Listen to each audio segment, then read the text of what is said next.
What is going on right now? I don't know. That was from you. My mic was muted. I saw it.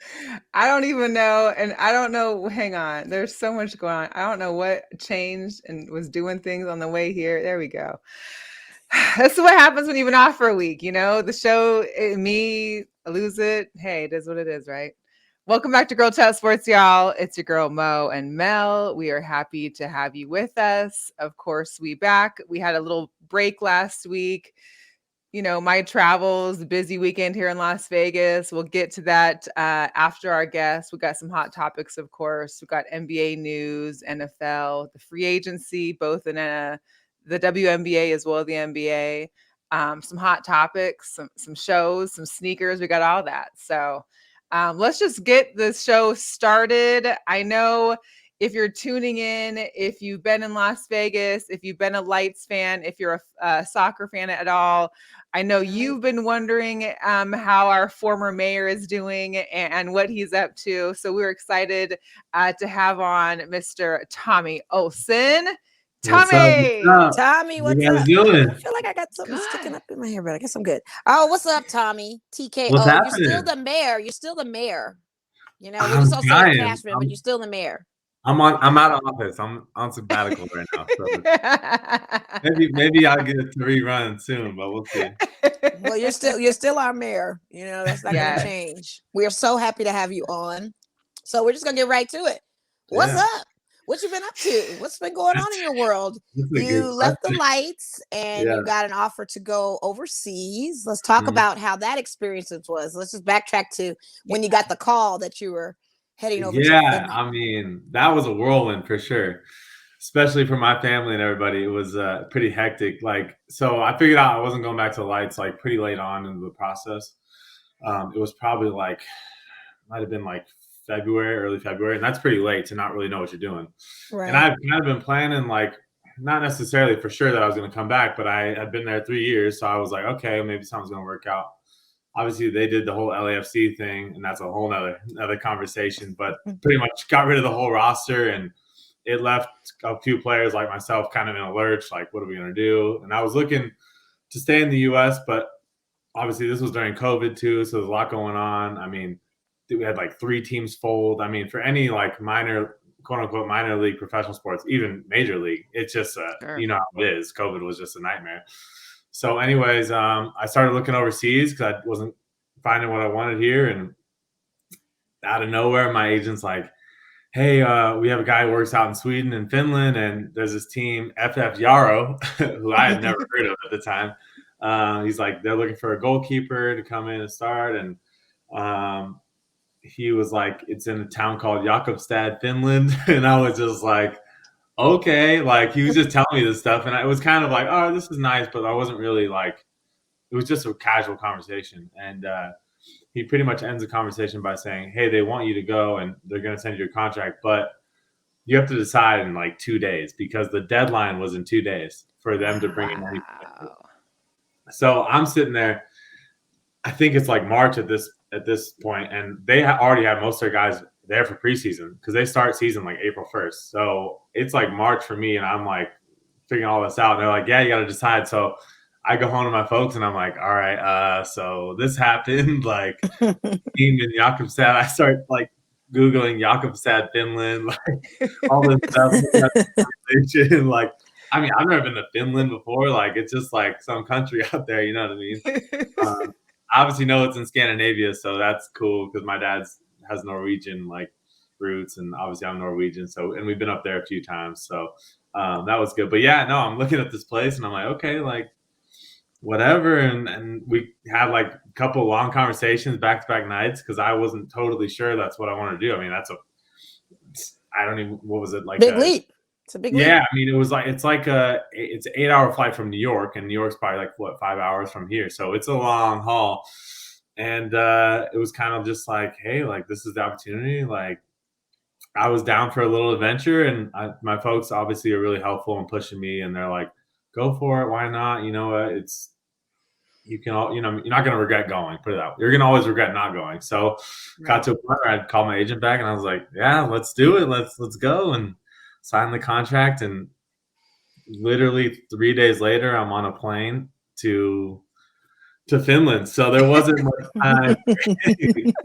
Like it was ridiculous. I don't even. The whole thing was so fast. I couldn't even. I thought I was in trouble. Like I got sent off somewhere or something. Right. You're off to boarding school. Goodbye. Literally. Well, shout out to Mary Beth and Pops for pushing you. You know, they're my favorite, one of my favorite parents to see. Yeah, no, they're always super supportive. So they definitely. I mean, I was definitely more hesitant, honestly, to begin with. Like I just wasn't sure that's what I wanted to do. But my dad was all over it, and he was kind of pushing me. My mom's like, "Why not?" And I was just like, And it was only actually an 8-month contract because I was getting there pretty late, and so it wasn't like a whole year. And that kind of gave me even more confidence. Like, okay, well, if I don't like it, then it's not that long. This and that.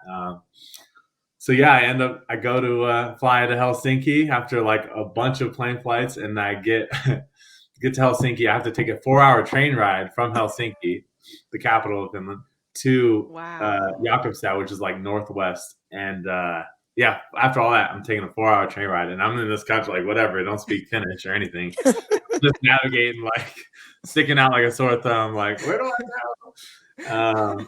Then I get off the train in this little town. I mean, really small town, maybe 20,000 people. Wow. And, oh yeah. And I'm sitting there, I'm just like, and I'm waiting. They're having someone come pick me up, and I'm waiting at the train station. Like, what am I doing right now? Like, crazy.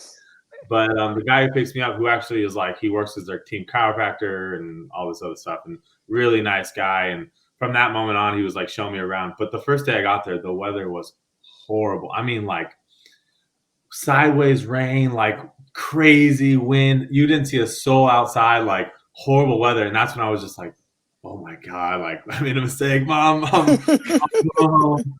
But no, I get there and like I said, one of the main guys picks me up, and he was like very, very kind, and like kind of knew I was a fish out of water. I mean, not only am I the only American guy they have, but I'm from Vegas too. Those are two like two things that are just insane. And no, like I said, they were so really nice to me, like from the moment I got there, and like really open and like helped me figure out my apartment situation, helped me with all this stuff. And like, it really helped like with the transition because I was still trying to figure it all out, but I still remember the first day walking in the locker room, and all the guys ended up being really cool and really awesome.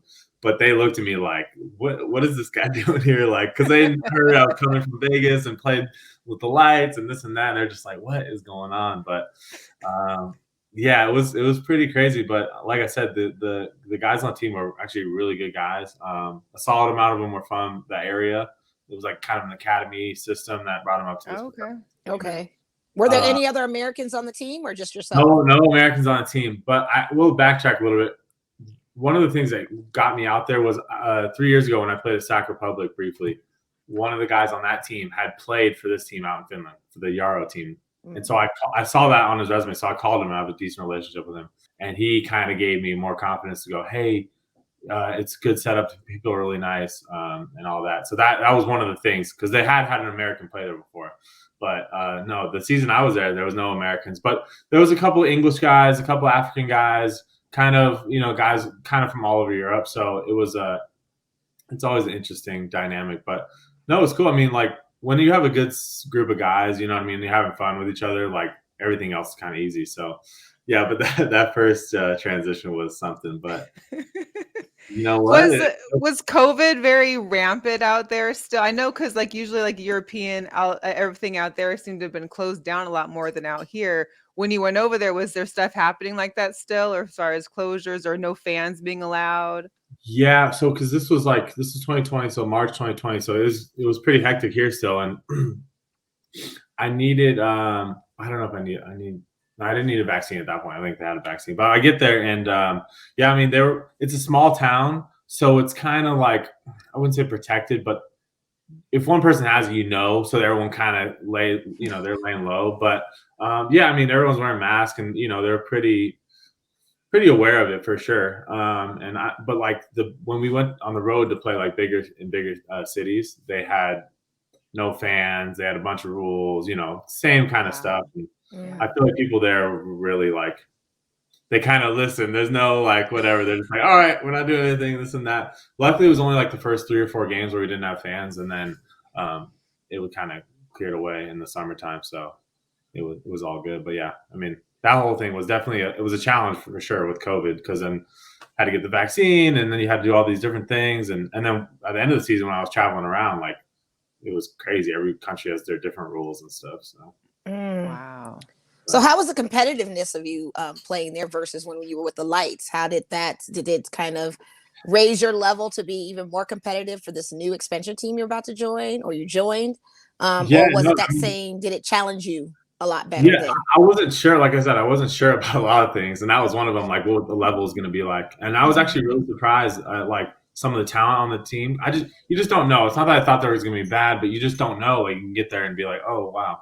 But I was actually pleasantly surprised by a few guys on the team who were like really good players, really good resume. I think the team in general was just as I think could have played USL as well. Same sort of vibe. And I got one of my better friends on the team actually played with Manchester United and their academy system for like 5 years. And so these guys have been playing around Europe, and they're big players. And it's funny, like they aren't necessarily from Finland, but everyone kind of ended up there for a different reason. You know what I mean? They might have fell out with this team they had in England or wherever they were, and ended up there for an opportunity. You know what I mean? It was kind of a weird thing. Like it wasn't just all Finnish guys. It was guys who were they were kind of looking around Europe, and they ended up in Finland. You know what I mean? So it was, I was surprised by the level. I thought it was pretty similar. You know what I mean? And actually, the guy on the team, he played with Toronto FC in MLS for a year, and he's from that area too. So that area, apparently, in that academy system, they've had a lot of good kids come through there, like local Finnish kids that have gone to Russia, have gone to obviously the US, have gone kind of all around. So they're kind of known for, producing pretty good talent. That's great. So we had a question. How cold does it get in Finland? Because obviously we know how it is for those Vegas summers when you're playing. It's hot. Yeah. I know for us, even coming to the games in the summertime, it's like, man, it's longer water breaks. And then you're going to Finland and playing there. So what's the temperature like there when you're playing? How cold does it get? Well, I think for the most part, it was okay because it was summertime, right? I mean, season was April to October. But I will say the last 4 games of the season were pretty miserable. But one in particular, it was our second to last home game. And it was freezing. I mean, like, it probably wasn't. I mean, it was probably like, I would say it's like 15 to 20 degrees. But it was also a storm, and the field was completely muddy because it was pouring rain, like sideways rain. There was hail. The wind was just going all over the place. Easily the worst weather I played in. And I remember just like this, like literally just like shivering and trying to whatever. And I was just like, oh my God, this is terrible. This is terrible. No, thank you. Just a shit show pretty much. You know what I mean? It was like you couldn't really pass the ball because the field was all messed up. Guys were slipping all over the place. I think the score was like 6-3 or something crazy, just like a weird, not like a hockey score or something, just because it was so crazy. And I remember going out after the first half, and I was going into the second half, and I was literally walking on the field, and I was just like, please end this right now. There wasn't a soul in the stands because they're not even that crazy to sit through that. Wow. Did you guys win that game? Yeah. Did you win that match? No, we lost too. That's the worst part. Yeah. You're like, just call the game now, please. We're done. Literally. I would have, if they were like, okay, you can lose 2-0, but you have to leave the field right now. All right, fine, let's do it. Like, it was just one of those games, honestly. It was crazy. And I've never, obviously, being in Vegas, you don't have that.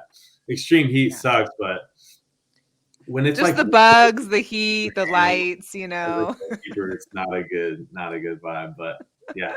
So it wasn't, but the summers were beautiful though. I have to give Finland that. And the area I was in was right on the water too. So it was actually a really beautiful place. Wow. Nice. So did you have much of a social? Was there any time to have some type of outlet? And how was the town when it was kind of like that? Was it like a pub type of vibe, or what is it? I would say it's like the Vegas of Finland. No, it's it was a small town. Like, I mean, to be fair, they had like 2 bars that were kind of like popping a little bit sometimes. And every year they have like this 2-week period where it's like celebration of the town or whatever. So people come in town and like people have like little summer homes there and stuff. So there during that period, it was actually kind of fun. There was a lot of things to do, but usually it was pretty. I was waking up, going to practice, going to the gym, and then watching Netflix or whatever, or FaceTiming people or doing stuff. Like, wasn't much going on. But to be fair, like, I ate really good. Like, I didn't drink really. You know what I mean? I did like, so it was kind of like being like a summer camp, like whatever. You know what I mean? You're just like testing yourself. And I was like, man, I feel pretty good. Like, my body feels good. I was just like, just grinding. You know what I mean? What's a dish you missed from out there that you would probably crave right now? Like, what was your go-to? Nothing. My mom was scared too because I was like, I'm cooking a lot, Mom. She's like, you're cooking? And I was like, she was like, oh, he's going to starve out there. He's going to starve out there. But no, I just made simple stuff like pasta with meat sauce or ground turkey or whatever. But there was actually a few Indian places around the town that were pretty good. And the food wasn't bad. They had like pizza places and stuff. It wasn't like crazy. You know what I mean? They had a steakhouse that was pretty nice. So I would go there sometimes. So it wasn't too bad. But most of the time I was cooking, honestly. Wow. Yeah. So someone asked if what's the biggest Finnish cultural difference that you experienced during your stay? Is there one? They love, I don't know if there's a cultural difference, but they love the saunas. Like that's part of their thing. Like every person, I swear, has a sauna. And they call it the sauna. Literally. Sauna. They were talking to me. I'm like, people in Vegas don't need a sauna. You walk outside.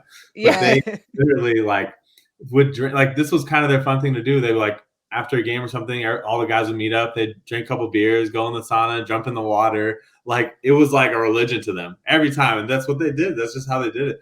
They drink a lot too out there. I mean, the players, but I think it's kind of, they're a little bored. So actually, I will say that I was surprised. Like, I use the term like, oh, they were normal. That's not really the term I'm trying to say, but like, it was very like easy transition, especially on the guys on the team for me to like get along with. Like the humor was very, it was like, I felt like some of them could have been from here. You know what I mean? They were very like, I don't know if Americanized is the word, but like Westernized, I don't know. It was all like, I don't know what I expected, but it was all good. And the biggest thing is they all spoke English. That's I was just about to ask that about the language. And if there was any slang terminology that you picked up, that's a cool slang to bring back to the States. I only know Kitos, which means thank you. Well, yeah, because one of the other people asked how well you can speak Finnish now. Oh, no, you didn't. Oh, wow. Hey. Oh, no, they actually speak Finnish and Swedish in that town because it's on the coast. Like, there's Finland water and then Sweden right across the water. So a lot of that town actually speaks Swedish. But they all speak English too. So it was like really easy. I didn't have to ever like learn anything. So that was good, I guess. But I wish I could have learned a little bit more. But when I first got there and I was in the bigger city and I heard Finnish, it sounds like crazy. It's like Russian. Like it's like they could have said blah, blah, blah, blah, blah. And I was like, okay. Like, literally, it wasn't like, you hear Spanish or you hear like French or something. You can kind of maybe pick up some things. But Finnish is like, it's a whole nother ball game. And there was a few like older people that lived in my apartment complex and they didn't actually speak English and they would come up to me not knowing I didn't speak Finnish and just go on rants. And I was just like, hey, see you, hey, like thumbs up, and you know what I mean? Like it was a funny thing. But I guess that was probably the biggest thing. All the players spoke English and were up to date with like even American sports and stuff. You know what I mean? They watch obviously NHL, hockey's really big there.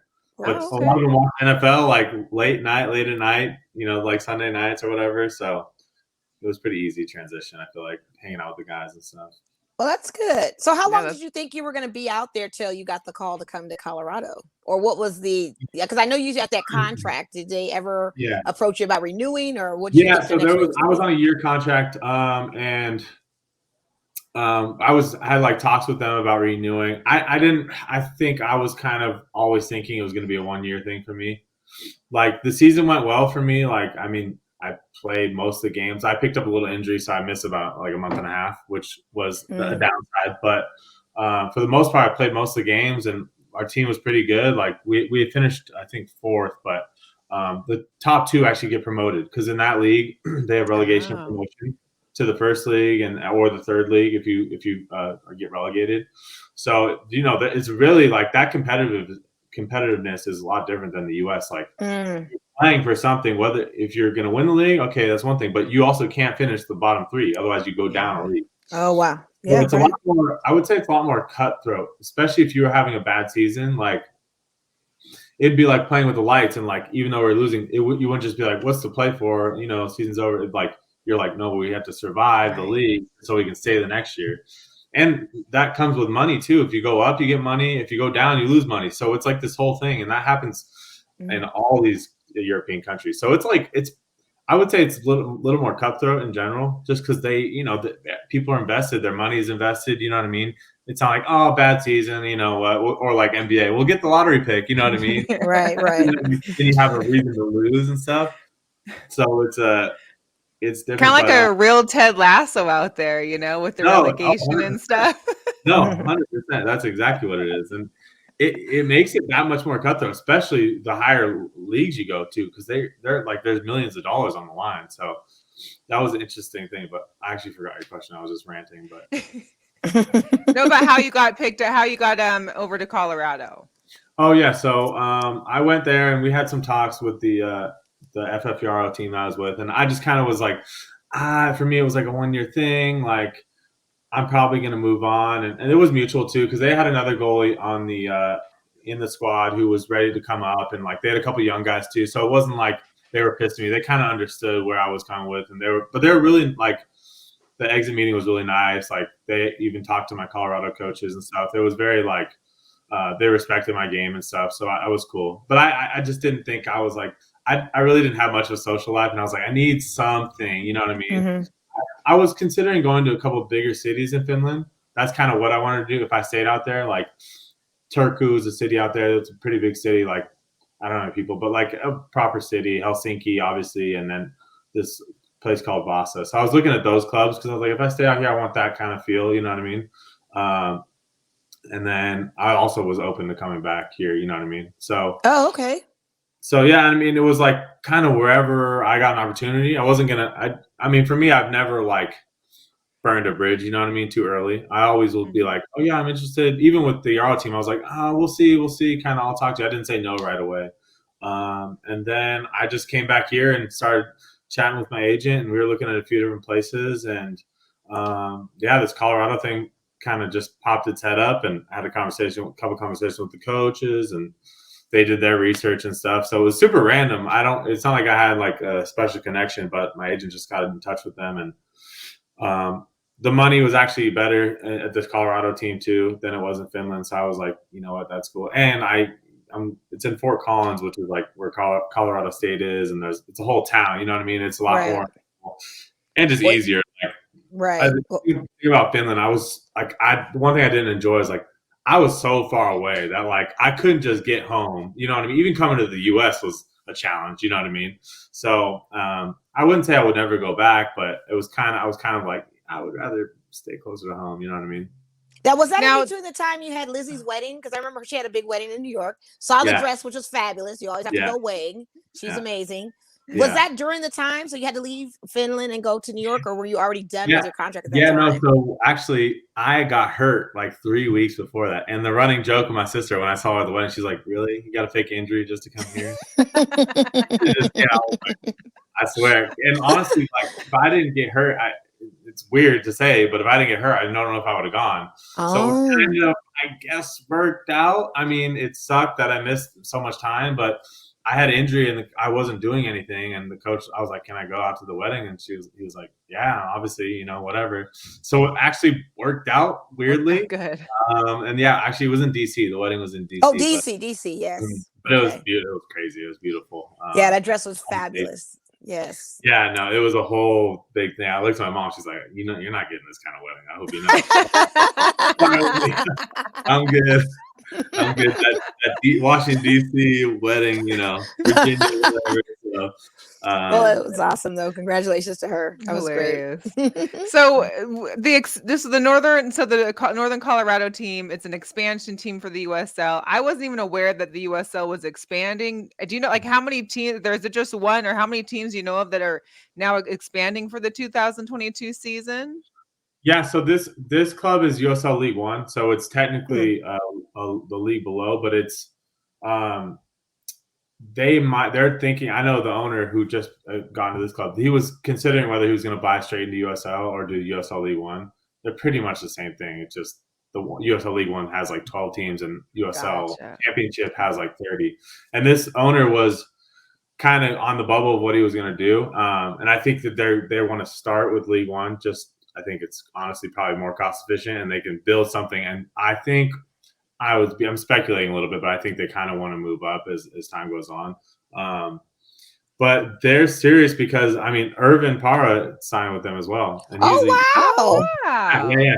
That's so great. They're getting a lot of guys who are playing USL, and they're like very like we want to win the league right away and this and that, and they're paying the way they're paying too. The money they're putting into it is better than I don't know what to say better, but rivals the Lights, and it's technically a bit more. So it's weird. I wouldn't like I in this league. Like my biggest thing was like I need to go somewhere where I know I'm going to play, know I'm going to get seen, and then I can do whatever because. You can go to a USL team and you get stuck on like a USL championship team and get stuck on the bench, and then there's no point. You know what I mean? So and I wasn't sure about this league a couple years ago. I had some interest, and I was like, I don't know, because it was pretty small at that point. I think they had 6 teams. Now they have like 12. So and as I saw the league grow, I was like, okay. And I knew a few guys who played League One last year who are now on MLS trials and stuff. So. Wow. It's kind of one of those things that you just need to play more than anything. Yeah. Getting on the bench anywhere, even if it's the best team in the USL, is necessarily going to help you. You know what I mean? So that was a big thing for me too, because I had some interest from regular USL championship teams. I was talking to like Hartford and Monterey Bay, and it's a little different. But if you go somewhere like Colorado, where I know if I play well, I'm going to start. You know what I mean? Then that's a good thing for me in my career. How many goalies do they have to the roster for you? It's just me and one other guy. Oh, you and one other guy. Okay. And it's dope too because you guys have a female GM. Yeah. Aguilera. Like, what's that all about? Like, that's like progression to its fullest to have this female GM run this team. Have you had any good interactions with her, or what's I haven't talked to her yet. I haven't talked to her yet, but I did see that, and I was like, oh, that's exciting. And they're actually starting a baseball team as well. So it's kind of a joint package that the owners are like, and she's running both sides, I think. So they're I think they're trying to, bring sports obviously to the area. And they're doing it with baseball and soccer. So but I saw that. I was like, oh, that's cool. I haven't met her yet, but. Oh, okay. Yeah. I thought that was pretty dope when I was reading up on it. I'm like, oh my God, female GM, let's go. Yeah. There's a few actually. And I don't know if it's League One. I was reading something, but there was a few female GMs that I saw. I was actually surprised. I was like, oh, this is nice. This is cool. Yeah, that's great. That's great. Mm-hmm. Well, you got to go where the money resides. You got to go where the money resides, and if you can get that playing time and get recognized and noticed, I mean, this seems like a good money move for you. Yeah, no, definitely, and that's the biggest thing. It's like when it comes down to playing. Like for me, it's like you're always just trying to build upon your last season, build upon your career, and playing is the way to go. I can tell you, like the interest I had after my 2019 season, after playing almost like 40 games and doing all this, having like multiple contract offers, to the next year, COVID, where I wasn't playing as much, and then we missed half the season. And then after that season, the interest, it's just like night and day. You know what I mean? So it's like it's just so important and that's for every player. Every sport too. Really, you need film at the end of the day. You know what I mean? Mm-hmm. So. Yeah. And the weather should be pretty good out there too for this season for majority. Yeah, I'm hoping. I don't know. It seems kind of cold right now, but if I made it through Finland, I can make it through anything. Yeah, I hear that. Wow. When does the practices and season start for you guys? No, we start preseason the 15th, so pretty soon. I'm actually I'm heading up there this weekend, so a nice 11-hour drive heading my way, but. but that's not bad, honestly. So, but hey, 11-hour drive to get back home or fly home to Vegas to see the family versus however long it was on 8 hours boats, plus 4 on a trains, and train. airplanes. It was like a 20-hour Slanted trip. rainstorms as your arrival. Oh yeah. No, this smudged is lettering for your name for the sign. Wrinkles straight of up. paper. The Welcome, writing just like Tommy, all drooping off the dripping page, away. Eking away. I'd be calling my mama too. Yeah, right. I felt you on that. In that first week, I was there too. I was in a hotel, and it was like the small hotel, and I'll never forget. Like in Finland, they're very like, I would say it's like simple living. You know what I mean? And the hotel room, I thought it was gonna be like whatever. I go into this hotel room, and it's like this small little room. There's like a little twin bed to the side, some like random TV setup, but just random stuff, and then in the bathroom, it's like a little closet, and there's the toilet and the shower, but like it's literally right there. There's no like divider or anything. So when you shower, everything in that bathroom gets wet. Oh my gosh! First day, I'm sitting there like, oh my god, this is different. I would say the first 4 days were like me just going, all right, just grind it out. Yeah. Yeah. Well, you survived. And you're now on the other side of everything. And it's definitely an experience for you. And you never know, you get sighted in Colorado and you may get picked up to get in one of those bigger cities overseas. You just never know where the journey takes you. And you're very young, so you've got so much time ahead of you. Yeah. You do. Yeah, no. Especially for a goalkeeper, like they stay around a lot longer. Field players have a little bit shorter lifespan, but for goalkeeper, it's not too bad. So that's another thing. It's like, I know, like if I keep just progressing and getting, honestly, like the biggest thing for me at this point is like just keep getting better. Like for me, seeing that progression in myself, and then it gives you more confidence because the next time you do get a trial, whether it's MLS or wherever you go, you're going to be ready for it. You know what I mean? So. Now, has your agent shopped you at all for NILs or anything like that? Any deals? I know you had some sponsorships when you were here with the Lights, with the gloves you use and anything like that. I still have the deal with West Coast. Okay. I haven't really done anything since then. Out in Finland, it was a little tighter. Although they had like little sponsorship deals within the town, like some business would sponsor you or something. But no, I haven't got into that much. But like usually that comes on, especially if you're in that area for lower level sports. Like if you're in that area, you make some relationships with the people there. Then you start getting stuff like that. But nice. Yeah. I'm so waiting for my Nike contract. So oh yeah, it's coming. Don't worry. Listen, we're waiting for you to get that too. Yeah, right. Yeah, exactly. Yeah, because you're going to be our plug for the sneakers. They can't wear the size for, or they ran out of your size. Kick an 8 mins your way, okay? 8.5. Yeah. So, what are you looking forward to for the? You guys need some goalkeeper gloves. I mean, I know you guys are playing. Oh yeah, hey, bring them. I mean, I think we got offered some gloves a couple of seasons ago. Right, but we never got our gloves. We never got our gloves. There was something we were supposed to get. Yeah.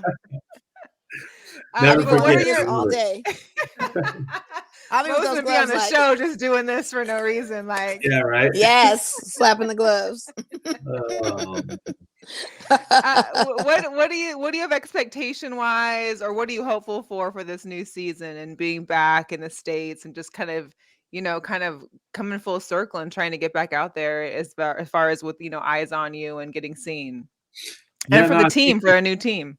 Yeah, well, I think my agent said it right the other day. He was just saying it's a good way to like reintroduce yourself to the American market. You know what I mean? Because after having some success with the Lights personally, and then going through kind of an off year and a lot of different things happening, not to mention COVID on top of everything, it got a little stale. So actually looking back on it, it was probably a great decision for me to go somewhere else, get better, learn some different things from the coaches out there, because everyone plays the game a little bit different. They have their own little quirks and twists on the game. So I got to learn that and kind of soak it all in. And then he's reintroducing myself to the market's a good thing. And like maybe someone who didn't maybe think you were the best before watched you again and goes, oh, look at the progression he's made. Or someone who's liked you was like, oh, he's back, this and that, like looking good and stuff like that. So I think it's good all in all. You know what I mean? Just getting an opportunity. Staying healthy is the biggest thing. Last year was the first time I ever got injured for like a long period of time, and that wasn't fun. So that's a big thing for me. And I have high expectations. I think the team, as opposed to the Lights, where the Lights was always like, we make the playoffs, it's a success. You know what I mean? There was no like we're going to win the championship. Although I always drive myself to do that.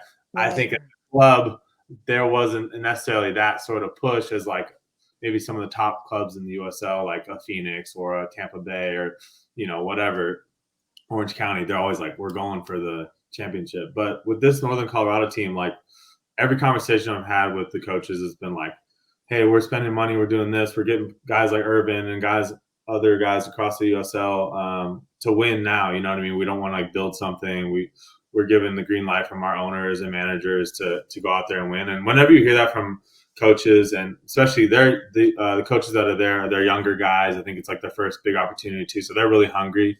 And I think that's a good thing overall. Like when you have those hungry coaches, because it just from top to bottom, everyone has like a mission, and there's no like we have a set goal and that's what it is. You know what I mean? And then you can just on that. So I'm definitely excited for it. I think from what I've heard from the coaches so far, I think it's going to be good. I think there might be a few like kinks and stuff at the beginning because it's a brand new club and you have to expect, there might be some hiccups along the way. But I think, like I said, just by the guys I've seen they brought in, like I'm pretty excited, and I think we'll do well. So we'll see.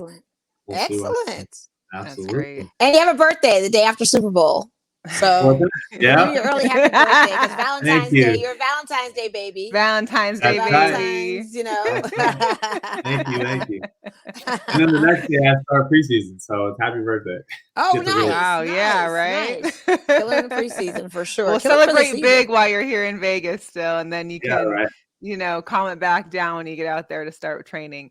But as far as how are you missed anything about the Las Vegas Lights fans and the fan base? I know we've had like Electric Company share the post and some of the stories for the podcast.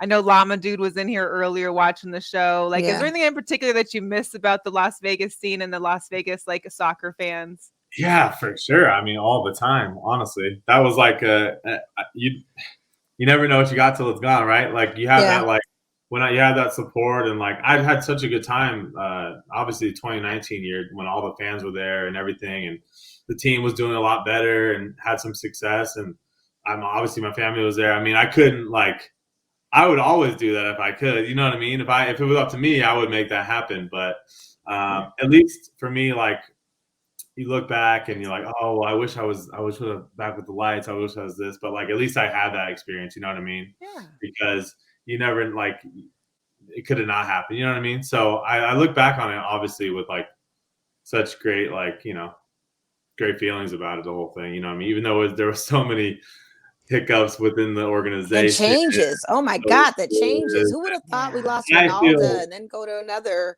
situation and then change to a LAFC? I mean, it's crazy. No, like I think that little pocket, like I remember a little pocket, like we were winning a lot of the games at home, and like that like little stretch was like really cool for me, and the team was doing well, I was doing well. That was like the highlight for me so far in my career. So yeah, I miss it all the time. I think I wish that the club operated differently at times.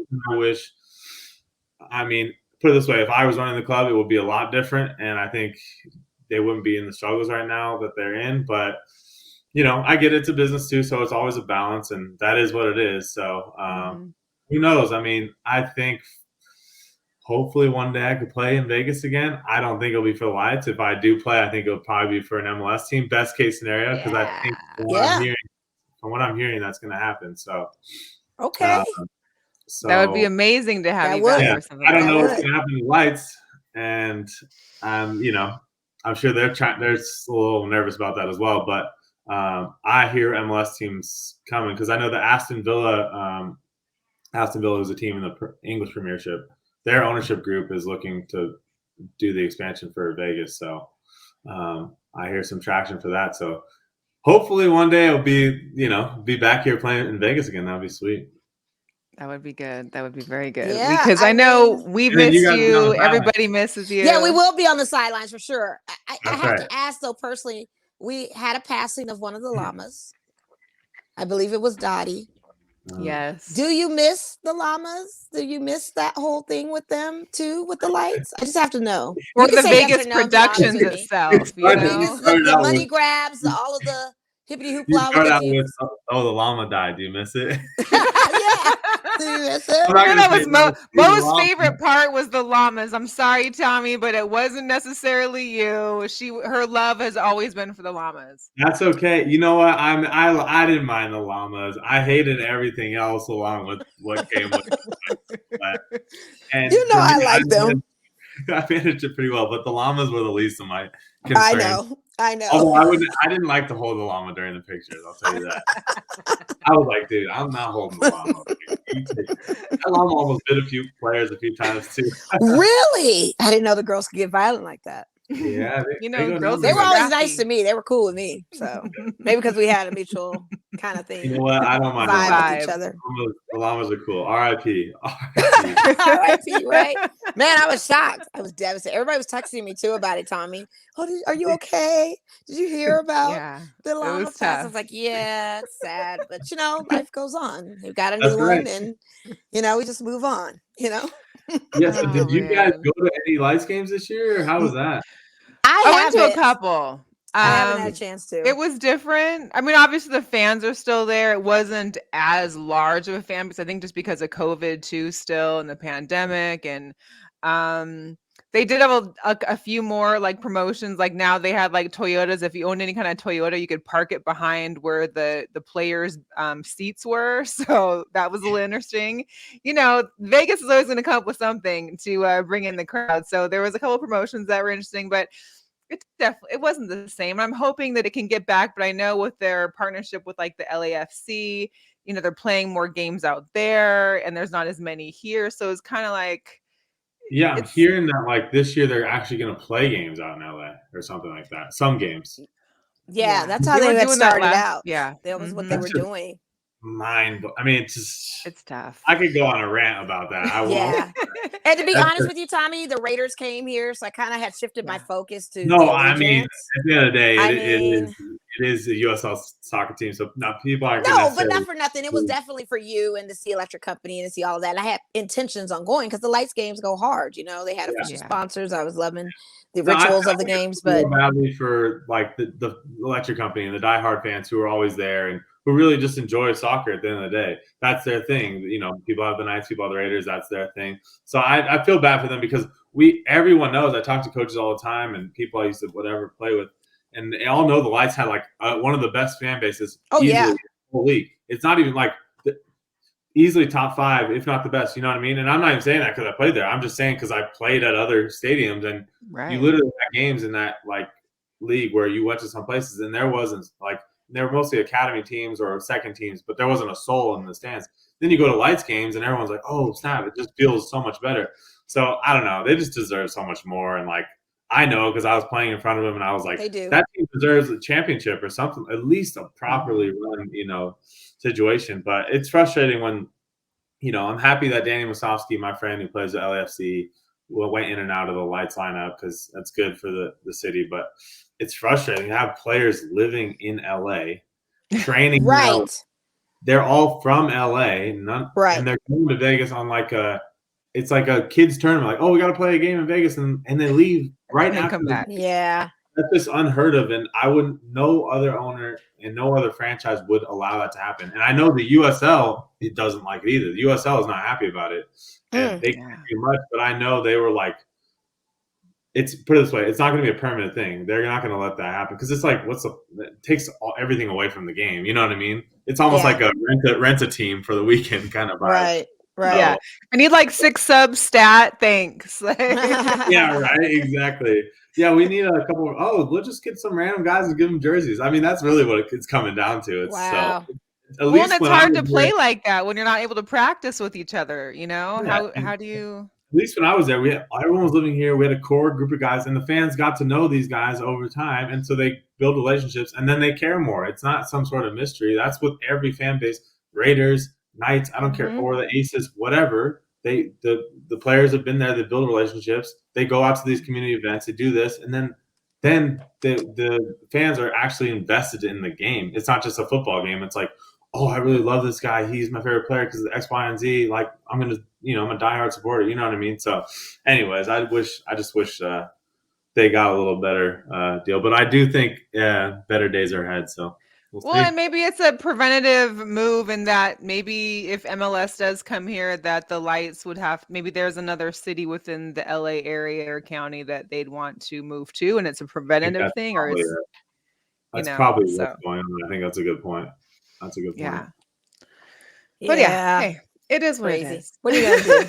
So we have some questions. Shout out to Jorge. Shout out to Andre. Shout out to Kente. Jorge asked the question if we were going to come see you in Colorado.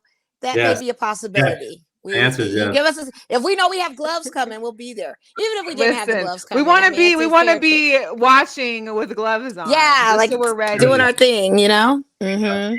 Yeah, so if we can have that popping, that'll be perfect. Yeah. Colorado's not a far stretch as opposed to Finland. There was no way that was going to happen. No. I was hoping to make a visit to Finland, but I wasn't ready for it. Yeah, did right. your parents come out and visit at all, or did anyone come out there? To the last game of the season, actually. Oh, okay. Because that was obviously they didn't have to do that, so I was really appreciative. And it was cool when they came out there because we actually ended up playing. We played in a town over a bigger city called Vasa. And that team had won the championship already, but we still have one more game to play.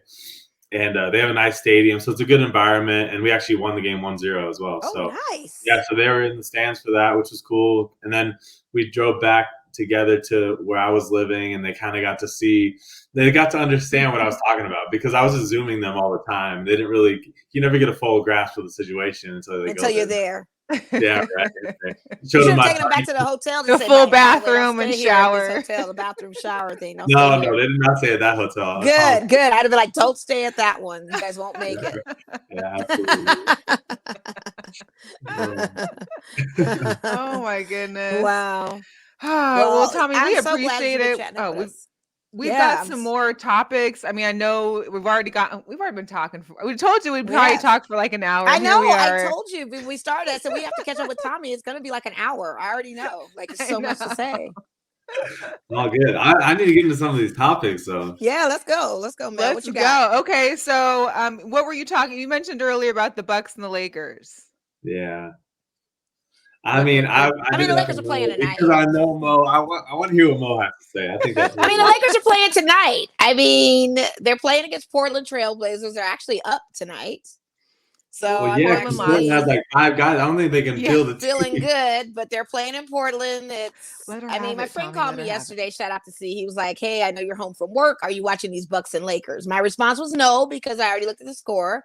They were already up. The Bucks were up by 30. I knew there was not going to be a possibility of us winning this game because they are the reigning champions and they've got young talent and they've got aggressive talent, and our talent is very suspect right now. I mean, we are in some real sneaky links, shady boots type of situations, and the men are old. I kind of professed this early on in the season, Tommy, that these Lakers, looking at the roster, was not going to be much for me because of the chosen legends that got to play on this team. And quite honestly, we're coming up on this trade deadline and they're talking about Russell Westbrook for John Wall. And I'm like, that makes no sense because that's about what and what. I mean, Russell doesn't add any value to the trades whatsoever. Do you think Russell's going to go anywhere by the trade deadline? I don't know, because they were talking about, the Lakers were saying they were not going to give up their 2027 first round draft pick to trade Russell. That's how deep it's getting, where other teams are asking for literally firstborns and going all the way 7 years later for first round draft picks for Russell to be added to trade up for Russell. So Lakers are not agreeing with that. So I think he's here. I think he's here till, and just to keep him riding the bench and making him get benched early. I mean, listen, the guy is 4 for 12 for the field. I mean, what do you want us to do? 4 for 21. I mean, this guy doesn't make. I don't. It's bad. I mean, you could get like a guy rookie for him. At least just get something that maybe could do a little better when they play. I don't know because you still have Dwight Howard, you still have DJ, you still have Trevor Ariza, you still have Avery Bradley, you still have all these. I mean, why am I even talking about this tonight? Oh, that's right. We're on the show, right? Is there another hot topic we can get into? I mean, this is just where I feel. You touched a soft spot, Tom. I wanted to hear what she had to say. I mean, and I went on a rant. Because I feel like I was hopeful for Russell Westbrook. I really like Russell, like as a player. Everybody does. Everybody. You know what I mean? Everyone's hopeful, and it's but like I was watching last night, and I was like, man. I saw him when he played for the Wizards, and I was like, nah. it was He's not the bad. same Russ we And, had. He's bad. But the thing is, too, he's not – I mean, not just him, but he's not playing defense either. But the rest of them – that's the thing. I don't get – if you're not making shots, at least make yourself useful on the other end of the court. He's not. He's it's hard not. to defend him, and they're like – they just look old and – I mean, geez Louise. Well, they are old. It's not even looking but anymore. I mean, they still got LeBron and AD. You think whatever. I mean, that's caustic too because AD's you know what been it hurt. is? They shouldn't have got rid of Caruso. It's biting them in the butt. Chicago, let's go. Getting rid of Kuzma, getting rid of Caruso. I mean, getting rid of Brandon Ingram, getting rid of a few of these young Tito's because now when the Tito's show up and play against them, they get frustrated and upset. You know, they don't like when John Morant is in their face dunking or Devin Bain or any of those kids are taunting them, if you will, because they've got the energy to go a full 4 quarters and they can't, you know. Yeah. We always stay strong in the first half. And I always tell people, bet Lakers first half because by halftime, sometimes we're up by 5 or 6. It's that second half of play. Like right now, it's 43-37 against these Portland Trail Blazers. Granted, CJ McCollum got traded. Granted, there's no Damian Lillard. But saying all that means nothing because once we get into the second half, they get gassed out or some drama comes and they're ninth currently in the Western Conference. Yeah, we got to even see if we qualify for a play-in. They're out of the bubble right now. Can we make the play-in? We're not even going to make a play-in. Can we make a play-in? I'm hopeful for. I haven't given up completely on Russell, but he's got to change. And I think honestly, he should just stop shooting as much. He should just be a facilitator because obviously they don't know what that is. Yeah. They don't know what that is. No, it's tough. It's hard. I watched it yesterday and I was like, "This is bad." It's a dumpster fire. I know. I saw no championship in this future. I thank LeBron for giving us a soft 17, but that's it. I have to move on. I have to watch more exciting games. I have to watch Golden State. I've got to watch, Chicago. I've got to watch Phoenix. I've got to watch games that give me life. This game here just makes me nervous and upset. LeBron's still balling, so that's the hard part. But if he balls out 40 points, Tommy, we still lose. Yeah, I know. Because then he's not no good balling if you can't win a game. Yeah, it means nothing to me. I mean, it's just the Lakers are a mess. I'm still gonna ride with my purple and gold, but of course I call it like I see it. I'm that woman, Well, there was some trades, speaking of trade deadline, because it is tomorrow at noon our time. The Tyrese Halliburton deal that went down with the Kings trading him away today seemed to kind of rock the NBA world a little bit. They did get Sabonis from the Pacers, which I'm a fan of his. So we'll see how that goes. Of course, you had talked about CJ McCollum being traded away to the Pelicans. The Blazers, whatever they got from him, they basically traded back out today. And they got Joe Ingles. Oh, Joe Ingles. Yeah. Ingles. Mm-hmm. Yeah. So that should be interesting. But then we're also on the cusp of waiting for will the Simmons Harden trade go down? Will Ben get out of this funk and will he be back on a team that he's going to be playing for anytime? Is this going to happen? He's so not loyal. I swear to God. I knew he was going to do this. He's playing the same card he did with Houston. Yeah. I told you this too. He never stays with teams because he's not loyal. There's no loyalty in him whatsoever. Like, I understand the Kyrie situation, but I understand possibly maybe his motive for wanting to leave could be part of that, depending on what his contractual agreement was to sign with the team. He was expecting a big 3, and it's been a 2.5, if he can play the away games. 2.25. 2.2, and then KD's out. Like, all of this. So, not for nothing, I can see it, but I don't feel like Ben Simmons deserves Brooklyn either. I feel like Ben Simmons doesn't deserve a team at all.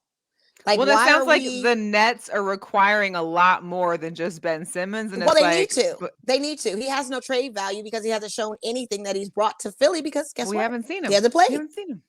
So, I mean, he's losing millions by the minute too in fines. Losing thousands of dollars every day on fines. They say, I think he's racked up like 15 mil or some crazy number because he hasn't been playing. Like, it just doesn't make any sense to me with these guys. I don't know what's going on, Tommy. I'm so glad you're a FC and you're in soccer and football right now. I'm so glad you're that guy. You know what's funny is I want these guys to come play USL for a minute. Then they won't be taking those fines so quick. Right. See? Right. That part. I can't generalize, but some of them they look so entitled and spoiled. It's like, dude. And all this is about him getting shit from the fans pretty much, right? More or less. And maybe the team shopping around prematurely or something. But like, dude. It's part of the game. Like imagine you come out the next year, you ball out, the fans love you, and then you leave or whatever. You know what I mean? Like, why are you hurting yourself? It doesn't make any sense. Like, and it's because you don't want to shoot the ball. All they want to do is have you dominate and take over. You know what I mean? Like, his value would have been increased so if he had played and showed up.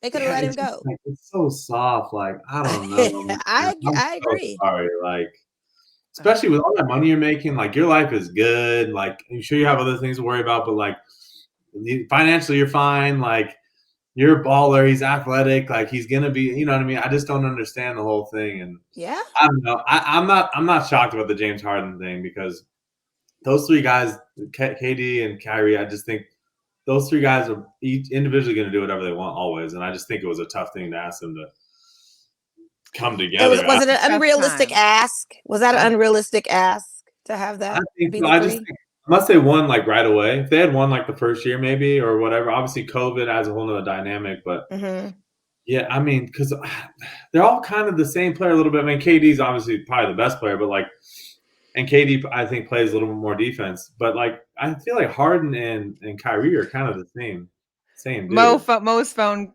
clocks out after, like, an hour sometimes. So she'll be back on in a second. Yeah, right? We're taking over. Girl, Mel and Tommy, here we go. Yeah, right? You already know. New sheriff in town. Sorry, Mo. Yeah, the Nets, I think they got themselves in a little tizzy. Who knows? Are they still even going to get? Hey, I'm back. I always cut out. Sorry, Tommy. It wasn't. I was going to take over your spot. Yeah, go for it. Like I was listening to you. You had a great analytical take. Your takes are really good, and I'm like listening to you, like, damn, I can't even add anything to this. No, you added. You were. Hey, we were in sync. We were here. It was my phone that just wasn't agreeing with the moment. But I'm always impressed with you two. I'm always like, man, I need to watch more sports and learn more shit because I'm way behind. Dude, I'm naming the whole roster over here, Mo. I'm like, okay. That's the Lakers, though. You know, I can't. Well, you know, she's big in fantasy basketball too, so she's like agree. playing and making sure her guys are getting her points and all that. So, but you know, how long have you been in Vegas now? For a little bit. You've been here, or were you here last weekend throughout the big sports hoopla that was out here? So, of course, we had the NHL All-star game as well as their fan fest that was at the convention center. There was the NFL Pro Bowl, the Pro Bowl practices. I actually went to one of the practices and was a complete fandom with my girlfriend. I saw that with you and Russell. I saw that. You get a little kiss from Russell. Well, no, Sierra and the kids were there, so I couldn't, plus he is 5'10" maybe. But I do have my Super Bowl 48 jersey that I did take and sign. I had to fight grown men for it. But here's what I don't get. It was crazy. The amount of grown men looking for autographs just to sell on eBay is so insane. I saw one guy I saw him coming to his car when I was heading in. I got there a little late. He had like a lineup of like 10 jerseys hanging in his car, and he was just coming to switch them out and switch them out and switch them out. And I'm just like, this is ridiculous. Like, hey, that's the money moves. Players get set up with these guys. You know what I mean? Like, they might accidentally skip over a kid who actually deserves the autograph. Right. Yeah. You know what I mean? Like using. So I don't. It's tough. Like that's got to be tough when those superstars those guys are just like bugging them too. I'm sure like elbowing you to get into space too. And and I just went to the security because security's like, you can't stay in the hallway or in the aisleway, but I got like a third row seat just to sit at, and I was like, I'm just gonna leave my jersey and the pen right here. And some lady was like, older lady, well, how are you gonna get him to sign it? Listen, don't you worry about it. When I see him coming this way, I'll come down. And I talk with security, and she was like, yeah, it's cool, whatever. I'm like, all right, thanks. But the one thing I will give Russell props to is that, you know how the ballpark is, it's obviously like a baseball stadium. So you've got the whole fans that are going around in like a 90-degree angle. He went from from left field end all the way back to behind the home plate, all the way back out to right. He was the only player I saw that signed that. I mean, even a minuscule amount of autographs as he did. He signed for 30 minutes, he just signed autographs. Most guys would come sign a couple hats, toss them in the air, or they'd come sign a couple balls or whatever. But the amount of time he took was really nice. It was really He's a good man. And he was throwing darts in the the skills challenge The too. skills challenge. She was showing them rookies kind of what's going on, them young boys. Right? I was watching. I was like, "Ooh, okay, he still got it for all the haters out there." No, we want him. You know, Yeah, he wants right? to leave. We want him. You know what I mean? I ain't mad at that. We want him. I can hope he still stays, but I'm not, I don't want to give up a lot. So hopefully, Yeah. Who knows? But I was just glad to have that experience. I think a lot of the people there, it was nice. The ballpark also didn't require masks because it is outdoors. So that was kind of cool, even though most of us still wore them because of what's happening. But it was nice to see the guys out there practicing. I know we had mentioned there had been some people that were reported at being out. Of course, it's Las Vegas. Everybody's going out. They're partying. They're at the club. Oh, yeah. Which we'll get to that on our Jugadores Locos because there's one of those as well. But it was just nice to see those people out. The game itself, I think, was terrible. I don't even know why. That's why I don't do Pro Bowl. Everybody was like, Mo, are you going to Pro Bowl? No, I haven't watched a Pro Bowl game in over 25 years. Why would I go now? My question, what do you guys think they can do to fix it? Have it during the regular season and make it exciting like they do the NBA All-Star game. And granted, I know injuries happen. I know, but you can still make it flag football or touch football. You may hold some competition events, like you said, the skills challenge and all that kind of stuff. It would have been nice to see a celebrity or two football games or something. Yeah, celebrity flag football. Make it something appealing. But in the last 25 plus years, the only incentive for Pro Bowl was Hawaii. Yeah. So I think they need to put some money behind it. They got to put some money behind it to really get these guys to want to play. Like, but this game, I think, was by far worse than I've seen. I mean, better marketing. No one knew it was a Pro Bowl here, which was crazy to me. I don't know if you're living under a rock or what, but people were like, even at my coworkers at work were like, "There's a Pro Bowl here." Like, yeah, it's just so difficult. Like NBA All-Star is just a whole nother level. It is success, but like it's hard because football, obviously.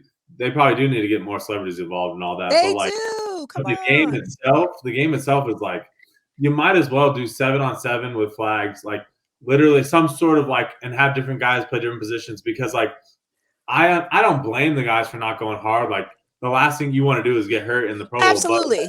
But make it fun. Fans don't want to see like it was literally like I don't even know like kids playing at recess for like it was worse than that. I'm not watching that. That's ridiculous. I was on Main Street at Makers and Finders Coffee Bar. I spent a very beautiful Sunday out. I said I ain't watching no Pro Bowl. That's just not. I tried to watch it and it didn't. I tried watching it, but it wasn't happening. Yeah, I can't. I'm sorry. That's just not me. I can't do it. And people were calling me on the weekend nights like, "Oh, so and so's here at this place, and so and so here's at that place." I'm like, "Are they asking for me? If they're not asking for me, then I'm not going to be able to come." But don't tell me the 25th hour. That they're there, Travis Kelce and Dame Lillard and Patrick Mahomes sitting at Cosmo chilling, and it's 5 a.m. and I don't have time to get dressed and speed over there. Like, I hate that. Like, don't tell me after the fact. And then if they're asking for me, then I'll come. Well, one person that wasn't asking for you, Mr. Kamara here got into a little trouble outside of Dre's. It appears like he had a long night on Friday, which turned into Saturday morning. Yeah, because he got the after hours. Yeah, so he basically, him and his crew had assaulted one of these guys here, which from what I read, the reports were more like basically someone had called him ugly or called him like something like that to where they beat this guy up. So what happened was, and I know the navigation of Dre's after hours, don't judge me. When you're underground, it's one elevator. And you're waiting for one. Yeah, it's just one, not the club upstairs, the after hours. The after hours. So it's an underground elevator because it used to be like a little restaurant or something and after hours kind of thing. So it's one single elevator. Maybe fits 10 at best in there on a good night, but it's not big. So when they were waiting for the elevator, I guess this guy was coming over and he already tried to get on and they were like, no, but he had said something about a friend in the entourage because Kamara was with his woman and a whole other entourage of folks. And one of the guys in the entourage was referred to as ugly. Like, I guess he made a reference of, I don't know why you got these ugly people hanging. So that led into a verbal thing that ended. The coup de grace was when they got in the elevator. The guy tried to get in. Kamara pushed him back like, no, you're not getting on this elevator, which I understand because the elevator's not that small. And if you're rolling with a crew, you don't want no outsiders in there. That part's understood. Yeah. But I think it was just the aftermath of that. The fact that you're kicking this man 16 times and your friends are beating on him like multiple times. Once he's already down, you're still kicking his ocular like is all jacked up and he's hospitalized. Like that is bad. And for everybody saying it's Vegas, brings up, no. Our city is fine. It's the people with the problems that bring a problem to our city. We're not the problem. Vegas is not the problem. The people with their problems are the problem coming to Vegas. You know what I mean? If you have those kind of problems, you don't need to come to Vegas. If you got vices like that, don't come here. Yeah, it exposes everybody vices. That's what's one thing Vegas does. It may be a vice you never even realized you had, but it exposes it. But you already had it. So don't come to our city with your personal problems, because if you didn't fix them, then that's what it is. Yeah, and Alvin is definitely done for the year. I believe, possibly, because that we don't know what the legal ramifications of that is. He got jailed after the Pro Bowl game. You think he's done for the year? I mean, I don't know. We don't know. Well, he has his court hearing is in March. He has a court hearing March 8th. So I think he gets off. Honestly, you do. I just think it's such a. I'm not saying he was in the right, obviously, but it seems like a complicated situation. Not like there's more cut and dry ones, you know what I mean? I feel like than this. Not to say I don't understand some of these guys. Like you have your boys with you. Like why even mess around with these idiots? Even if they are being over the top, you know what I mean? Like you can get out of the situation. Have them handle it. There's security there, and those are big guys. I don't understand what was going on. You're just like asking. It's crazy. It's crazy. None of us were there. Brought up a good point. Like it's on camera, so it's not like it's a hearsay thing. It is on camera. There is evidence of what he's doing. The guy 15 after he's down. 15. When he's down. There's video evidence. I didn't know that. Well, there's always video evidence at Dre's, especially in Vegas. Come on. Okay, well that adds a little different. I'm like, he was giving him a pass time. He was ready. He was like, let's just see. And then we got tape. We got receipts. And now we got receipts. Got the receipts. We got the receipts now. So because before it was speculative, we didn't know the full details. And then that video came out, or the camera, and now the receipts are pouring in. So I don't know. I just think Vegas is not for everybody. If you have personal problems, if you got some demons, Vegas is not the city for you, because it will expose all of that. I hate that narrative though. Like I read an article blaming Vegas. I'm like, don't blame Vegas. You're a grown man. Because we see the athletes getting in trouble in other places too. It's not just here. Exactly. This is personal accountability. It is personal accountability. Your own personal problems is the problem in our city, not us. If you can't take yourself out of a situation or be back home at a certain time, then you get what it's coming to you at some point. Like playing professional sports to begin with, or have a serious job in general. Like if you can't control yourself enough to make at least good decisions to help just your welfare, your family's welfare. I mean, then I'm not saying the Camara thing, that's a little different, but like the other Raiders guys who had these problems, like. Yeah, I saw the dash cam video for Nate Hobbs getting pulled over for speeding. I mean, I see like 110. I'm like, all of it. Why? Like you go to the speedway and take those cars around. Exactly. You got the racers. That's what the speedway's for. It's not open all the time, but it's definitely open on weekends for you to run your car. They do that. That's a thing. I just don't understand. I don't know what goes through their head. Like I think it could be like a machismo kind of thing, I guess, but it's childish. It's just childish now. I thought Fast and the Furious making too many sequels is the problem. I'll blame it on that. We're playing Vin Diesel. That's what I think is the problem. Go put it on Vin. Yeah, right? Right. Man, oh man. Also, Super Bowl Sunday is this weekend. Tickets are averaging $9,000 on StubHub. Is that an LA thing, or is that just... They're all fancy over there, Mo. Jesus. I mean, they really are. Come on. They really are.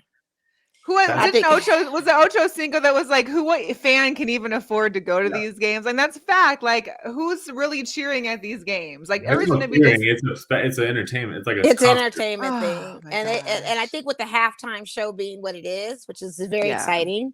I can't wait for halftime. But not even a $9,000 show to see all of them together would be worth it. They've up the and you have no cube, so I don't understand the $9,000. You didn't even put him or DJ Quick or none of these other LA people in, so I don't understand the $9,000. But nor here nor there. It's crazy that they would charge that. I think it's absolutely insane. I think it's a capitalistic move.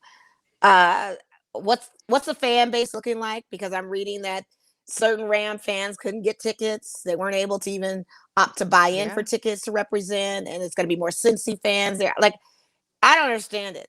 It's kind of crazy. I know LA is going to be a whole mess this weekend. It's going to be jam-packed. It's already started. They got the NFL week starting there. The game goes down on Sunday. I think it's like 3 o'clock, 3:30, 3 o'clock, I think. Yeah, I think so. Who you got, Tommy, for the Super Bowl? I was kind of hoping the Buccaneers would win again because I think it's funny when Tom Brady wins.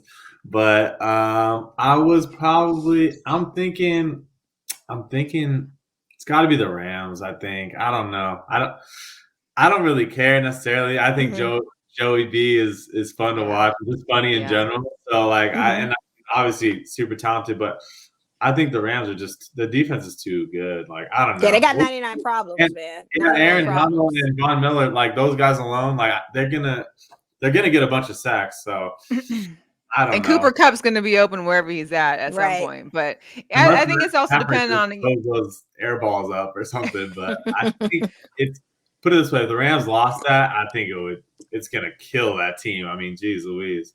They put all this money into the team this year. That's all they want is to have the championship at their home city, of course. Right.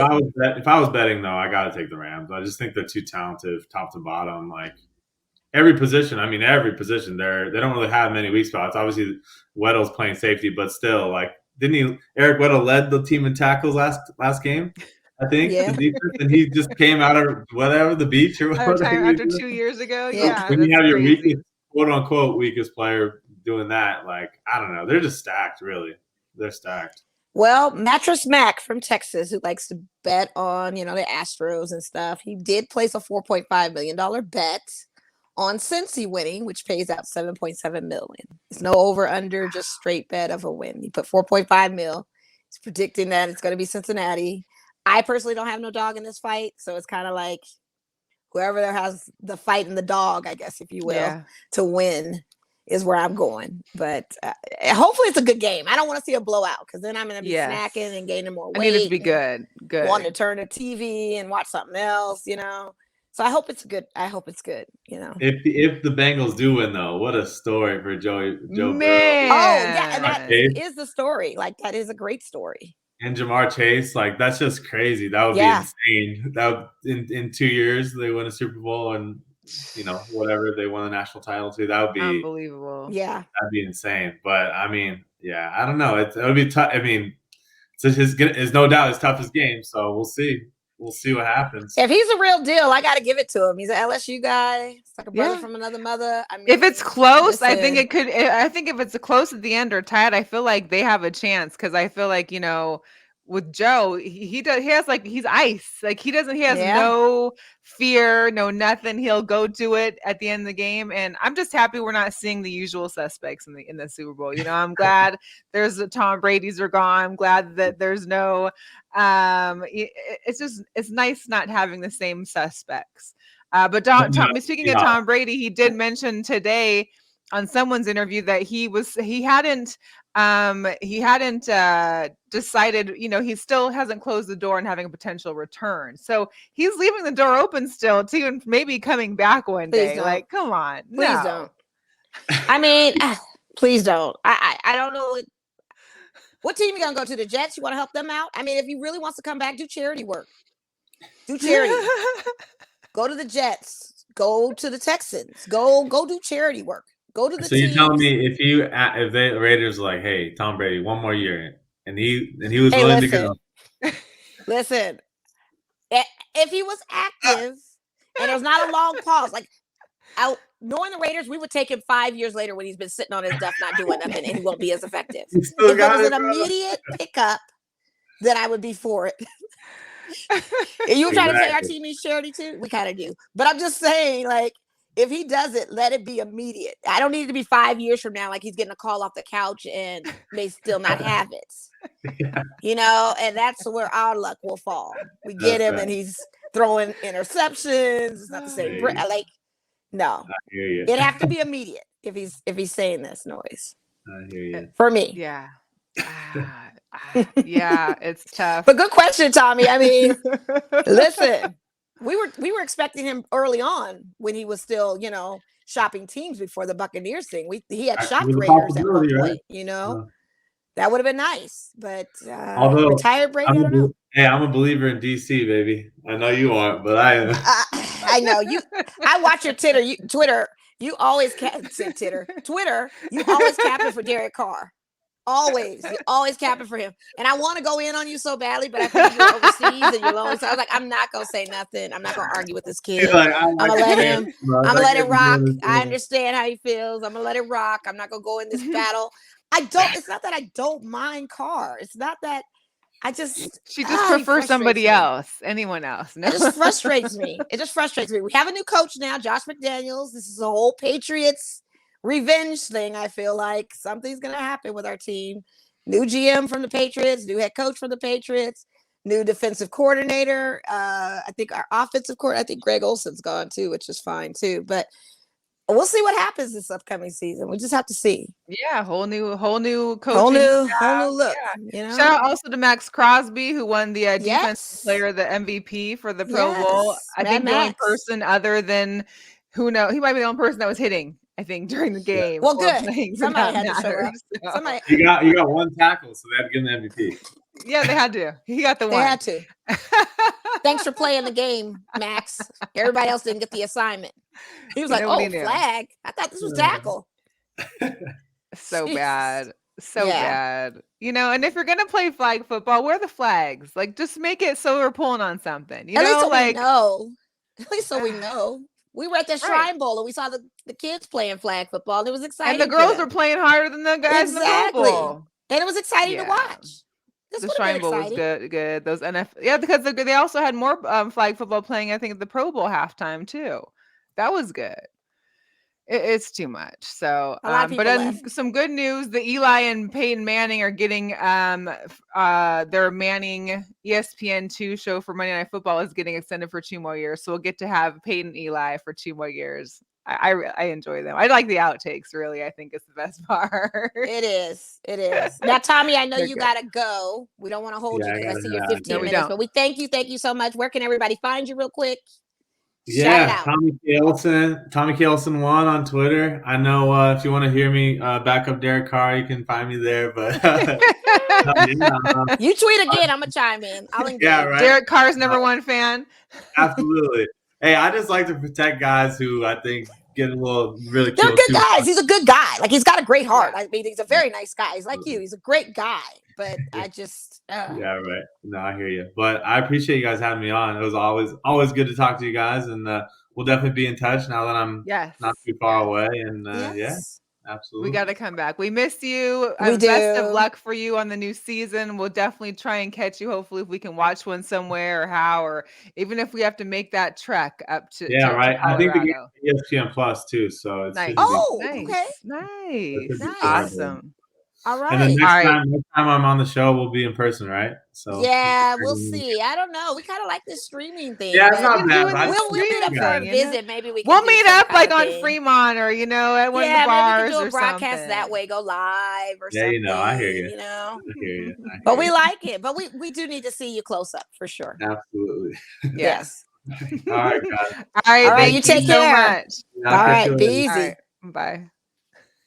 Tommy K. Olsen, you guys. So dope. I know. Love that guy. We miss him. We do. We've already been going on forever today, but we appreciate all of those that have been rocking with us. We appreciate you. There's been so much. I mean, we already went kind of over the NBA, went over the NFL. I did want to just I know there was some people that were confused watching the NHL All-star kind of skills. Shout out to Las Vegas, because the way they put this city on the map with the NHL All-Star game, I think not only players but fans want it to be here more often. Like, they really set it out. Like, they closed down parts of the strip to pre-record things as far as the skills challenges. They had like a blackjack puck shot or something like that. Nice. And they did the thing at the Bellagio at the Bellagio fountains with Mark Stone was part of that one the skills challenges. But what was pretty funny, which I had noticed when I was watching the skills challenge, as well as when I was actually at the NHL All-Star game, was that everybody, no matter what team you're on, except for the Capitals, everybody boos Tom Wilson. I wasn't really aware of it, but I heard about it. I'd heard about he's kind of like a dirty player. Okay, He's I was kind gonna say, of what's the like their story on why they boo Reeves him? of their team, but because of Alex Ochenkin, or I forgot his name anyway. Because he had COVID, he couldn't come for the Capitals, so Tom Wilson was his replacement. But the way that the fans booed him was so hilarious. And then there's this video I have to show because here you go. Okay. It's a good thing they didn't announce us individual. I would have got booed for sure. And from the Washington Capitals, number 43, Tom Wilson. He got booed every time he had a puck, anytime he got introduced. Like, and he's a good-looking guy too, but everybody is like, everybody loves a villain. Nope. They weren't having that. Cut on the nose was already indicative that this guy's a bad boy, but I found it cute. I thought he was really cute. I was like, "Ooh, he's cute though." He was cute, and that's one of the things I mentioned about the skills challenge is that us or me being a newbie to the NHL fandom, and our Vegas Golden Knights having been here for I guess 4 or 5 years now. We're still new to it a little bit, but to see everybody without their helmets on and to see their faces and to see who they are was great to watch. When I was at the game, I actually got to see the night, and it was also really enjoyable to see all of these players, all the different jerseys. Was it's so just really cool. fly to see all the different jerseys. Talk about showing up. I thought that was so cool. I mean, everybody had their hometown on, everybody had their fandom on. And then, of course, all the mascots were going through the aisles and playing tricks and playing pranks. And it was really cool to see it that way. Like I hadn't well, at least seen you had NHL one fun all-star game.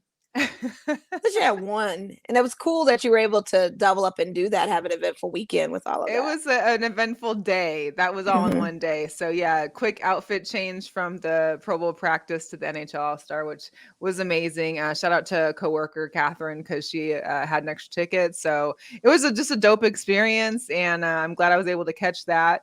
Shout out to Quan59. Quan, checking in. Got to see Tommy. Hey, Quan, it's National Pizza Day. It is National Pizza Day. What pizza did you order? What are we eating? Pineapple belongs on pizza, by the way. Just FYI. He's gonna debate that. I like pineapple on pizza too. Give me a Hawaiian pizza all day. I'm good. Right. Oh, yes. Okay, yeah. So he is definitely a dirty player. Thanks, Neil. Yeah. Jorge, thanks for tuning in this whole time. I know you're catching up on all your sports information. I've heard you've been watching more football. He's into it. Take on who's going to win the Super Bowl as well.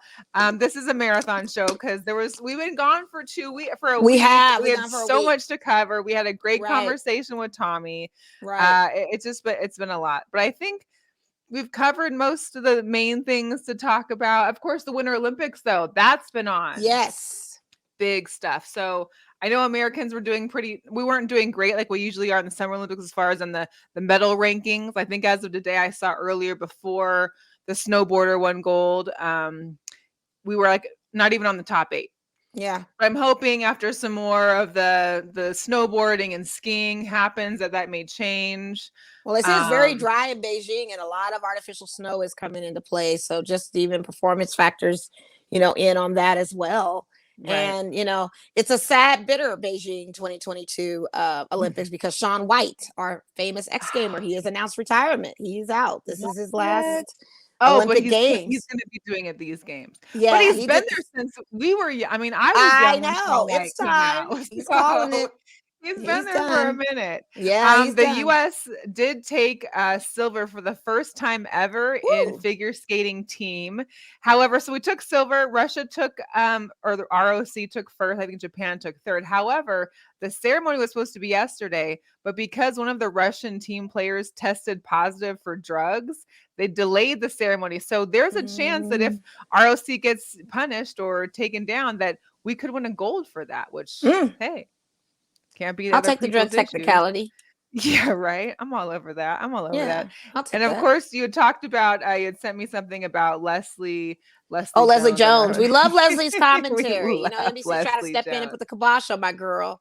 Yes, she has been following these Winter Olympics. She's been watching all the figure skating competitions, and her commentary is fantastic. It's hilarious because she's saying everything you were thinking. It's worth the follow. Got to follow her. Watch for her commentary. I mean, Yes. honestly, it's better than Snoop and Kevin did for the Summer Olympics. That's what And she's I not think. even getting paid for this. Like she's not. doing it from her home, watching TV, giving us the play-by-play, and it's hilarious. Yeah, it is. Great.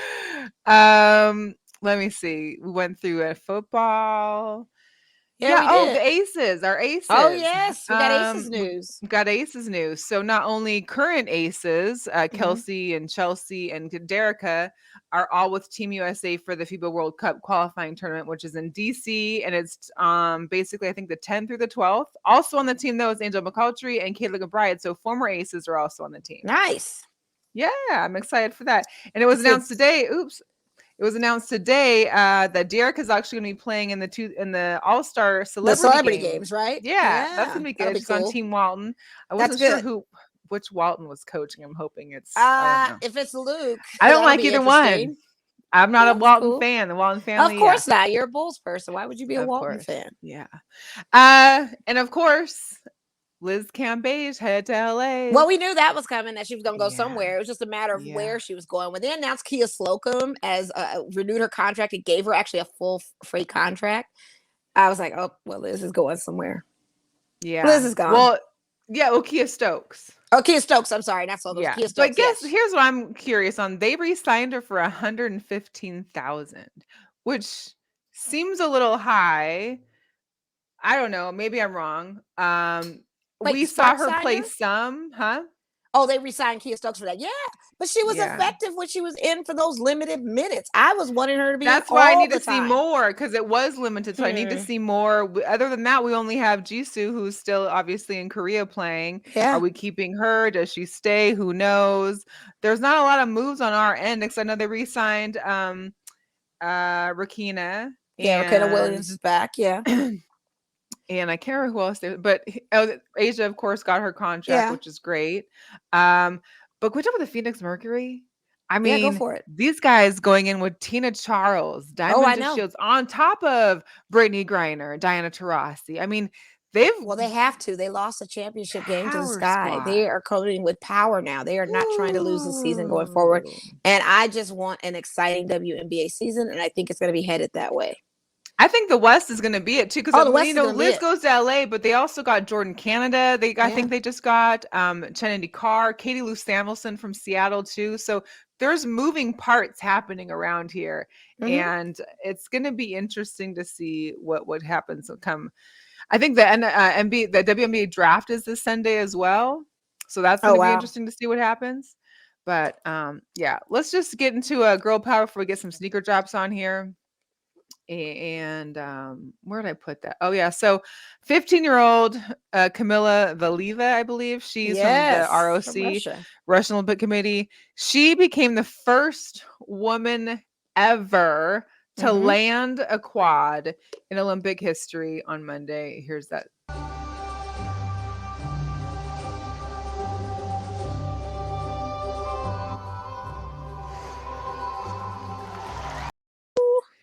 Mind you, those don't happen. Those don't happen. You see that? I did. You know, when I was growing up, the Winter Olympics, it was impressive if you had like a double axel or a triple axel. These men and women are doing quadruples now. And not only did she do that one, she followed it up with a second one. And then a third one she attempted and missed it. She fell, But the 2 is, 2 out of 3 ain't bad. That's some girl power. Also, I wanted to just... congratulate Sarah Fuller, who we've talked about before. She's the Vanderbilt kicker who was the first woman to score at a Power 5 college game. She just signed with the USL Women's League in Minnesota. So the Aurora FC. Nice. So we'll be seeing her playing soccer. I wasn't aware there was a USL Women's League. I didn't either until you said that. I know. In regards to some just quick shout. So I think we talked about before, Paige Buckers that plays for UConn. Her NIL deal is with StockX. So she's big on the sneakers, of course. She got her whole squad lined up with new sneakers from StockX. Bruh, Paige. No, you didn't. Oh, she's so sweet. By Carolina. Yeah, this is really fast.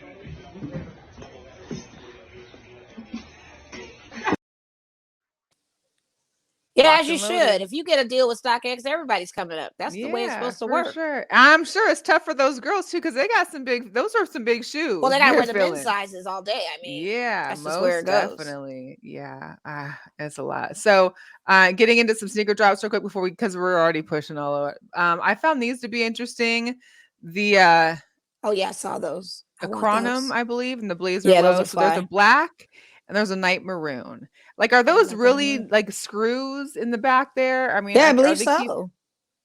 These are crazy. Dope. So these come out February 10th. So I think that's Friday. Is that Friday or tomorrow? That's tomorrow. Yeah. So those come out tomorrow. We also got the Air Jordan 3 Cardinals. They come out on the 19th. Yeah, I'm not sold on those ones. I mean, every doggone 3 is either an elephant or cement or something. Serena Williams with the Air Forces link up on February 18th. So Air Forces with a zipper. That's the only thing I'm not sure of is you don't have a tie no more, but I like them. They're kind of cool slip-ons. No, I like them a lot. I'm just hoping and the gold zipper and then the signature on the back is pretty cool. For the young girls that like Serena and anybody else that's a fan of the tennis game. The whole Nike, the Air Force Ones are still never been out of style, so everybody's wearing those, and those will be interesting to see. Kawhi has the Kawhi 2 coming out, in case you were wondering. New Balance, the Kawhis. This will be out sometime in 2022. Speaking of New Balance, they've partnered with I think his name's Mache, or Mache is an artist, to do a 5740 collaboration in honor of National Pizza Day today. These will be out on the 22nd. Yeah, crazy. The tongue has pizza on it. The box comes in like a pizza box. Pretty interesting. There's also the Dunk Low, Siempre Familia. That's on the 18th. They're coming out. I got a kick out of these ones because I feel like if guys would get these, they'd have that extra 2 to 3 inches in height. They're like might as well call them the dunks. Jordan 1. Are they Jordan 1s or dunks? They're Jordan 1s. The Elevate lows. They're for women, but I encourage all men out there under 6 feet, if you need to, get over that barrier. Wow, cool game. These come out February 18th. So cool game. Jeez. FYI, ladies, if you see them in these, just know they got about 3 inches on them right If there. I see a man in those, I'm really going to run anyway and turn the other way. Like, why are you wearing those? Right. And just a heads up for y'all, the Least Leslie Nike Dunks most likely will be out sometime in summer 2022 because it's to celebrate the anniversary of her dunk, which was 20 years ago. So that's cool. This is kind of a bad picture. Are the hottest commodity right about now. The dunk resale game is ridiculous. I can't believe dunks are $500 on the second market. Like, what? Any of them. Yeah, dunks are hot right now. That's the shoe. I've been trying to get a pair of dunks for a minute. It's like, dunks are the shoe everyone's seeking. They're dunks now. I didn't realize that. Oh, honey. Yes, it's a whole new game. It has flipped the switch. Dunks and got rid of them because I either want a pair of Jordan lows or ones, or freaking dunks. Like, and the price resale on them is just too ridiculous. And it doesn't matter what the colorway is. You're spending $300 or $400, maybe $500. I mean, I did get a pair of lows that were the royal blue, so I like those. But yeah, that's interesting. The dunks, yeah, that's what it is. And then you had brought up this that we forgot to mention, so talk about it a little bit. I know it was the Louis Vuitton Sotheby's auction house had released. They did a preview museum on these prior to the January 26th auction date of these Air Force One Louis Vuittons, the last of Virgil's collection of designing for Louis Vuitton. 200 pairs went out to place your bid on. By the time I had clicked on it on the 26th for it to go live, the bid was already at $5,000. Of course, I tap out. And it just steadily climbed to a high, depending on the size, between 88,000 to 150,000. Good Lord. And it just kept climbing and climbing. If you kept watching it, it just kept going and going and going. It was just like ridiculous. I mean, did they all come in this case too? They do come in is fire. They do come in the Louis Vuitton steamer trunk case. That's the steamer trunk. Shoe case design. I mean, that's Yes, worth, they do. a good I mean, chunk of it anyway. I guess I'm not paying $100,000 for these. Well, I'm sorry, no. but I But get hey, if the you're paying exclusivity of them. $9,000 for a nosebleed Super Bowl ticket, you might be paying. Well, for the people these that too. are paying $9,000 probably have those sneakers too. Like I said, those are not for regular fans at that Super Bowl game. Those are people that have NFT and Bitcoin money in those seats. Bitcoin Okay? before it dropped money, you know? Yeah, Or they right. bought the dip, the hard dip. Right. So, yeah. Hey guys, I know it's been super long today. We appreciate you tuning in. It's been great seeing you guys. We'll catch up again with you, of course, next week, same time. And that's it. Have a great Super Bowl weekend, man. Yeah. All right. See ya. All right. We're out.